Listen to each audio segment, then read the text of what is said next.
இவங்க 2 பேரும் கையில என்னலாம் கிடைக்குதோ, அதெல்லாம் வந்து அந்த கிணத்துக்குள்ள வந்து போடுறாங்க. அதுக்கேத்த மாரி பானை நெறைய வந்து தங்கம் தான் வந்து அவங்களுக்கு வருது. அதுக்கப்புறம் இந்த 2 பொண்ணுங்களும் வந்து அவங்க புருஷன், அப்புறம் கோழி எல்லாமே வந்து அந்த கிணத்துக்குள்ள போடுறாங்க. அதுக்கு ஒரு ட்ரம் நெறைய வந்து தங்கம் வருது. கூட ஒரு லெட்டர் வருது. இதே அனுப்புங்கன்னு வந்து அனுப்பிச்சிருக்குடி. ஓ! சரியா போச்சு. அப்ப இது மனுஷ கறி தான் நல்லா சாப்பிடுன்னு வந்து இந்த பொண்ணு சொல்றாங்க. அடுத்த நிமிஷமே இந்த பொண்ணு வந்து பணத்துக்காக வந்து காசு குடுத்து இந்த போலீஸ்காரன் வந்து கரெக்ட் பண்ண பார்க்குறா. இந்த போலீஸ்காரனும் ஓகே சொல்லிட்டு அங்கருந்து கிளம்பிர்றான். அப்புறம் நைட் இந்த போலீஸ்காரன் வீட்டுக்குள்ள வந்து பார்க்குறான். "உனக்கு எப்புட்ரி இவ்ளோ தங்கம் வருதுன்னு?" வந்து கேட்டு சண்டை போட்டுட்டு இருக்காங்க. "டேய் உனக்கு தான் தேவையான பணத்தலாம் நான் வந்து குடுத்துட்டே இருக்கல" அப்படின்னு வந்து சொல்லிட்டு இருக்காங்க. அப்பயும் 2 பேரும் சண்டை போட்டுட்டு இருக்காங்க. இப்படியே அவங்க சண்டை போட்டு இருக்க சொல்ல கிணத்துல இருக்க பூதம் வந்து மேல வந்தது. அங்கருந்து ஒருத்தன் தப்பிக்க முயற்சி பண்றான். ஆனா அந்த பூதம் வந்து அவன கடிச்சு நல்லா சாப்பிடுது. அந்த பூதமும் செவுத்துல இனிமே இதுவே அனுப்புங்கன்னு சொல்லிட்டு எழுதிட்டு போயிடுது.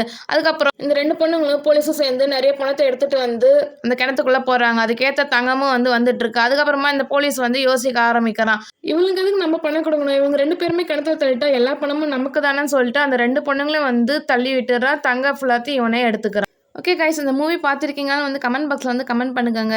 இந்த வீடியோ பிடிச்சிருந்தா மறக்காம வந்து லைக் பண்ணுங்க, ஷேர் பண்ணுங்க, சப்ஸ்கிரைப் பண்ணிக்கோங்க. மறக்காம அந்த பெல் ஐகான வந்து கிளிக் பண்ணிக்கோங்க. ஓகே, பாய்.